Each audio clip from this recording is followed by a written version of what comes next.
नमस्कार, मैं अभय कुमार मिश्रा पटना बिहार से।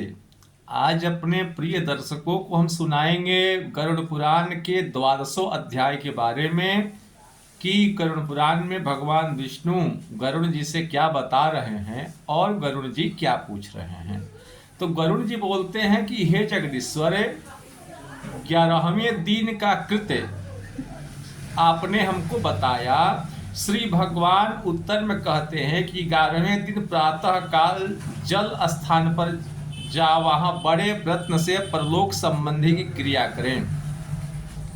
वेद और शास्त्र के ज्ञाता ब्राह्मणों को निमंत्रण दें जो वेद शास्त्र के ज्ञाता हों और नमस्कार करके प्रतत्व मुक्ति की प्रार्थना करें कि हे ब्राह्मण देव, हमारे घर में हमारे पिताजी, चाचा जी, मामा जी, फूफा जी, फूफा जी या जिनकी भी मृत्यु हुई है, आप आशीर्वाद दें कि उनका कल्याण हो।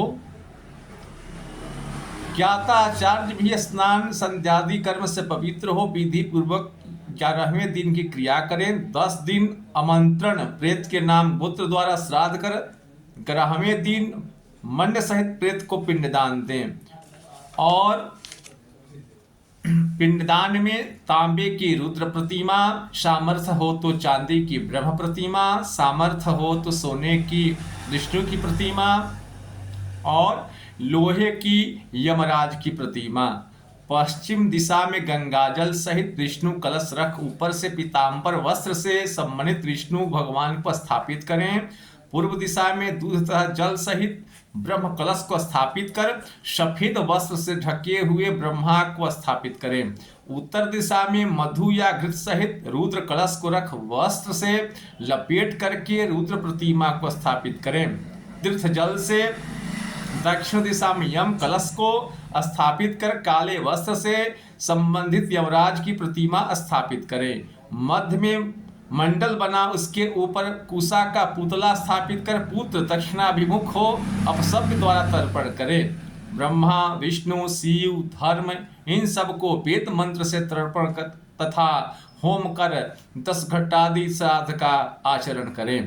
पितरों के उद्धार के लिए गोदान दे और यह कहे कि हे माधव, हे लक्ष्मी नारायण भगवान, हे कृष्ण, मैंने यह गौ तुम्हारे प्रीतार्थ दी है, इसलिए आप प्रसन्न होइए। वस्त्र, आभूषण, वाहनादि जो वस्तु प्रेत को प्रिय हो वह दे तथा घृत से भरा कांस्य पात्र तथा सभी धान्य का भी दान करें, अन्न का भी दान करें।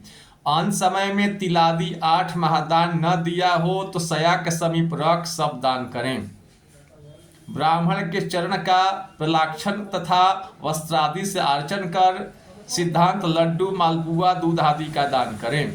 ब्राह्मणों का चरण पखार करके वस्त्र दे करके और वहां सज्जा दान के समीप लड्डू और मालपुआ, दूध आदि का दान जो आवश्यक है। उपस्कर सहित सुंदर सया पर सोने की विष्णु प्रतिमा रख पूजन कर सविधि मृतक सया का दान करें। मैंने प्रेत सया को प्रतिमा सहित वस्त्र, आभूषण सहित तुमको हे विप्र निवेदन किया। इस प्रकार का कुटुंब वाले ब्राह्मण को सया दान कर उस ब्राह्मण की प्रदक्षिणा तथा नमस्कार कर विसर्जन करें। उस ब्राह्मण को का प्रदक्षिणा करके और विसर्जन कर दें। इस तरह सया दान तथा 9 दिन के पिंडदान देने तथा द्वारा प्रेत परम गति को जाता है। 11वें दिन सविधि करें और बैल का दान करें या गाय का दान करें। अंगहीन, रोगी, बालक इत्यादि दोष रहित होना चाहिए। जिसके लाल नेत्र पिंगल, सिंह तथा खुर लाल हो, पेट श्वेत, पीठ काली हो, ऐसे वृखक को ब्राह्मण लेवें। लाल वर्ण का वृखक क्षत्रिय को, पीत वर्ण का वृक्ष वैश्य को और कृष्ण वर्ण का वृषभ देने को कहा गया है।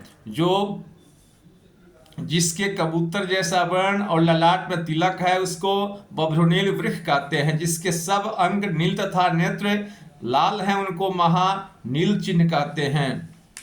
जिनके पूर्वज लोग रौरवादी नरक में जाते हैं उनके लिए गौ दान करने से 21 पीढ़ी का उद्धार हो जाता है।